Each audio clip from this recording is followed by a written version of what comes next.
میرے بچے، خدا جانتا ہے کہ میری نظر میں تمہارے اور مختار کے درمیان کوئی فرق نہیں ہے۔ تمہارا غم تمہاری ماں دمہ کا غم اور تمہارے بھائی مختار کا غم ہے۔ میں تمہیں یہ کہنے نہیں آئی ہوں کہ غم نہ کھاؤ اور بےتابی نہ کرو۔ بیوی اور بچے کا داغ جان لیوا ہوتا ہے۔ ہم سب ہی موت کے راستے کے راہی ہیں۔ حضرت اسرائیل کسی کا لحاظ نہیں رکھتے۔ اپنی ماں کی مانو تو میں کہتی ہوں کہ اس غم کو اتنا خود پر طاری نہ کر لو کہ یہ تمہیں خانہ نشین کر کے تمہارے دشمن کی خوشی کا باعث بن جائے۔ کاش شیری بانو محل سے جانے میں جلدی سے کام نہ لیتی۔ میں نے اسے بہت روکا، مگر گویا محل کے تمام در و دیوار اسے بہت چبھنے لگے تھے، یا پھر شاید موت اس کے انتظار میں تھی اور اسے محل سے کھینچ کر لے آئی۔ انسان چاہے کچھ بھی کر لے اپنی موت سے نہیں بھاگ سکتا۔ میں آپ کے آنسوؤں کے ساتھ آنسو بہانے اور یوں اپنے آپ کو سکون دینے کے لیے آئی ہوں۔ شیرین اور حیدر کے داغ نے ہم سب کو سوگوار کر دیا ہے۔ میں جانتی ہوں کہ آپ کا درد بہت بڑا ہے۔ شیرین اس موتی کی سی تھی جو آپ کے پاس دیر سے آئی اور جلدی چلی گئی۔ یہ بھی عشق کے راہ و رسم ہے کہ آپ تنہائی کو اپنا رفیق بنا بیٹھے ہیں۔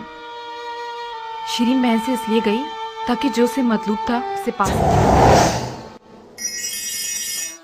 ارے بھائی رانی ملکہ عالیہ، اپنا بوریا بستر باندھ دو۔ آج سے ہم عرب اشراف کی آنکھوں میں دھول جھونکنے کے لیے جو ایرانی نجات کی تحقیر کرتے ہیں کوفے کے محل میں رہیں گے۔ کیا مطلب؟ مطلب یہ کہ اب سے تمام امراء، وزراء اور قیام مختار کے تمام سرکردہ افراد اپنے گھر والوں سمیت قصر کوفہ میں رہیں گے۔ یہ امیر مختار کا حکم ہے۔ تمہیں بچپنے کی سوچی ہے کیا؟ تمہیں واقعی خوشی ہو رہی ہے؟ بہت خوشی ہو رہی ہے مجھے شیریں بانو۔ میں تو اتنا خوش ہوں کہ میرا دل چاہ رہا ہے کہ چیخ چیخ کے سناؤں تاکہ میری آواز تمام عرب کے جاہل قوم پرستوں کو پہنچے۔ سالوں سے عرب کی جہالت نے ہماری نجات کی تحقیر کی ہے۔ آج ہماری خوشی کا دن ہے۔ تم نے کیوں منہ بنا لیا شینی؟ کیان، تم جب بھی عربی اور ایرانی نجات کی باتیں کرتے ہو مجھے بہت ڈر لگتا ہے۔ تم علی کے شیعہ ہو۔ علی کا چاہنے والا قومی اور نسلی تعصبات کی باتیں نہیں کرتا۔ میں جانتا ہوں شیریں، تم یقین کرو میں یہ سب جان بوجھ کر نہیں کر رہا، مگر سالوں سال زد و کوب، توہین اور تحقیر دیکھنے کے باعث میں مجبور ہو گیا کہ اپنی خوشی کا اظہار کروں۔ میں بچوں کی طرح خوشی سے اچھل رہا ہوں کہ اسیری کا وقت ختم ہو گیا ہے۔ اب آزادی اور سرداری کا وقت ہے۔ اٹھو، ہمیں جلد سے جلد گھر سے نکل جانا چاہیے۔ بہت سی عورتوں کی آرزو ہوتی ہے کہ ان کا محلوں جیسا گھر ہو۔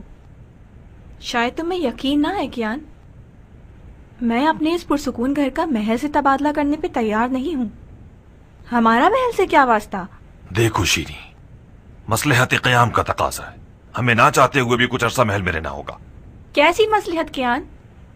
آپ لوگوں کا یہ دعویٰ ہے کہ آپ کا قیام مولا علی کی خوب رکھتا ہے۔ مولا علی محل میں ٹھہرے تھے کیا؟ تم کیسی باتیں کر رہی ہو شیریں؟ ہمیں ہمیشہ کے لیے محل میں تھوڑی رہنا ہے۔ قیام کے دشمنوں نے اور اہل شر نے قیام کو برباد کرنے کی ٹھان لی ہے۔ ابراہیم اور اس کی فوج کے جانے سے کوفہ قیام کے سپاہیوں سے خالی ہو گیا ہے۔ میرے جاسوسوں نے اطلاع دی ہے کہ شمر اور شبس جیسے خبیثوں نے یہ منصوبہ بنایا ہے کہ قیام کے سرکردہ افراد کے گھروں پر حملہ کر کے ان کے گھر والوں کو لقمہ بنا لے اور قیام کو گھٹنے ٹیکنے پر مجبور کر دیں۔ میں نے تم سے عشق کا بندھن جوڑا ہے کیان۔ اگر تم میری جان بھی مانگ لو گے تو دریغ نہیں کروں گی۔ کاش مختار دشمن کی چال بازیوں سے نمٹنے کے لیے کوئی بہتر حل ڈھونڈتا۔ میں جہنم جانے کے لیے راضی ہوں مگر قصر نہیں۔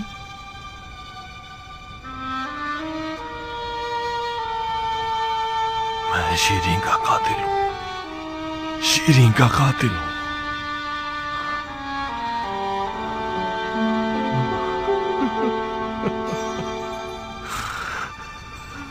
قاتل ہوں شیریں کا.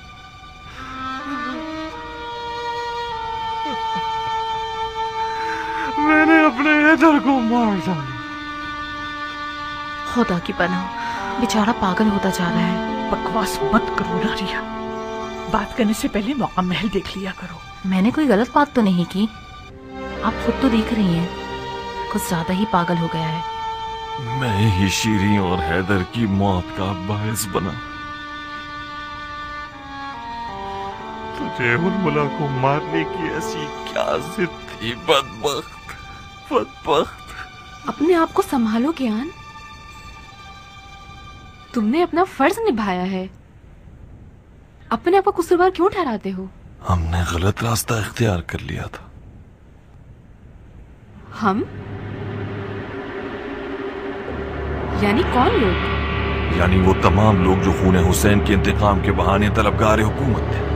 تو اس کا مطلب تمام شہداء کا خون مختار کے سر ہے. میں مختار کو کچھ نہیں کہہ رہا.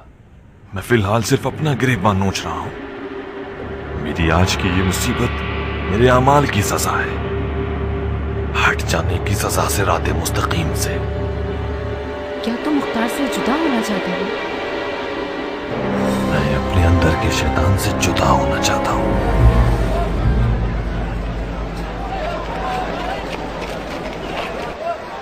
کیان کے استعفے دینے کی خبر مختار کی کمر توڑ دے گی. دمہ جان، یہ خبر آپ ہی مختار کو سنائیے، مجھ میں تو اس کی ہمت نہیں ہے. میں تو کہتی ہوں کہ مختار کو بہت خوش ہونا چاہیے. اس نے ایرانیوں سے دوستی کا خمیازہ کچھ کم نہیں بھگتا. اس کے علاوہ اور بھی بہت سی باتیں ہیں. اگر کیان چلا جائے تو عرب کے بڑے بزرگ مختار سے دوستی کر لیں گے. آخر تم کب ایرانیوں کی دشمنی سے دستبردار ہوگی ناریا؟ کیان اور مختار بہت پرانے دوست اور ساتھی ہیں. جوانی سے ایک ساتھ رہے ہیں، ایک دوسرے کے فراق کو نہیں سہ سکتے.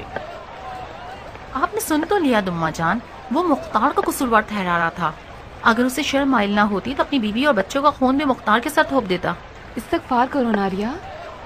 کیان سوگوار ہے، بیمار ہے اور بخار میں پڑا ہے. اگر کوئی غلط بات کہہ بھی دے تو اس کا کوئی قصور نہیں ہے. بہت حسن زن سے کام لیتی ہو. کیا ہوا دمہ جان؟ کیان کس حال میں ہے؟ کیان کو بہت بھیانک چوٹ پہنچی ہے بیٹا. اسے یہ توقع نہ رکھو کہ اتنی جلدی کمر سیدھی کر لے گا. کیان بچہ نہیں ہے اماں. اس نے ساری زندگی جہاد کیا ہے، زمانے کا ہر اچھا برا سہ چکا ہے. جس نے عاشور کو درک کر لیا ہو اسے ان مصیبتوں پر غلبہ پا لینا چاہیے. کچھ وقت لگے گا بیٹا. اسے کچھ عرصے اس تنہائی میں رہنا ہوگا تاکہ اس مصیبت کا داغ اس کے لیے آسان ہو جائے. مختار، تمہارا دوست کیان استعفیٰ دے چکا ہے. وہ اب تمہارا ساتھ نہیں دینا چاہتا. وہ کیوں؟ ظاہر سی بات ہے، کیان بیوی بچے کا داغ اٹھائے اور مختار کوئی غم نہ سہے. یہ کس طرح کا فیصلہ ہے عورت؟ حقیقت کڑوی ہی ہوتی ہے مختار. آخر کیان کا تمہیں پیٹ دکھا کر استعفیٰ دینے کی کیا وجہ ہے؟ مختار نے اس کی بیوی اور بچے کو مارا ہے یا ہرملا نے؟ اگر اس کی داڑھی میں کوئی چوروں والا ٹنکا نہ ہوتا تو وہ ہرملا کے خون کا مزید پیاسا ہو جاتا، نہ کہ پیچھے ہٹ جاتا. بکواس بند کر عورت. تمہاری زبان کے بچھو نے ہمیشہ بیچارے کیان کو ڈنک مارا ہے. آخر تم کب تک اس اندھی اور جاہلانہ دشمنی کو آگے بڑھانا چاہتی ہو؟ اگر میں یہ کہوں کہ کیان کا آج پیچھے ہٹنا تمہارے سالوں سے کینہ توزی کی وجہ سے تو غلط نہ ہوگا. آخر کیان کو مختار کے رکاب میں کیوں رہنا چاہیے جبکہ اسے مسلسل مختار کے گھر والوں سے تحقیر اور توہین کا سامنا کرنا پڑتا؟ مختار، میں پولیس سے رات پہ تمہیں چھوڑوں گی نہیں. سن رہی ہو امرا؟ جب سے بادشاہت ملی ہے اس کی آواز اونچی ہو گئی ہے. مجھے شک ہے تمہارے دل میں بال بچوں اور اپنوں کی ذرا سی بھی محبت ہونے میں. تمہارا باپ اور بھائی ایرانیوں کے ہاتھیوں کے پاؤں تلے دب کے مر گئے اور تم نے نہ جانے کیسے اپنا دل ایرانیوں کو نکال کر دے دیا ہے. تم نے ویسے بھی ایرانیوں کے لیے بہت کچھ کیا ہے. ذرا اپنا تخت و تاج بھی کیان کو نکال کے دے دو تاکہ تمہیں نظر آئے کہ وہ کیسے خوشی کے مارے اپنے بال بچوں کا غم بھول جائے گا.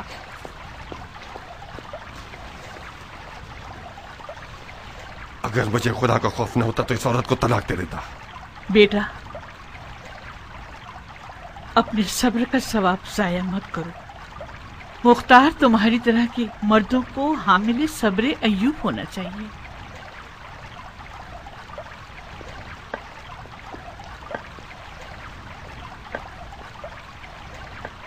تم کچھ بتاؤ ہمارا.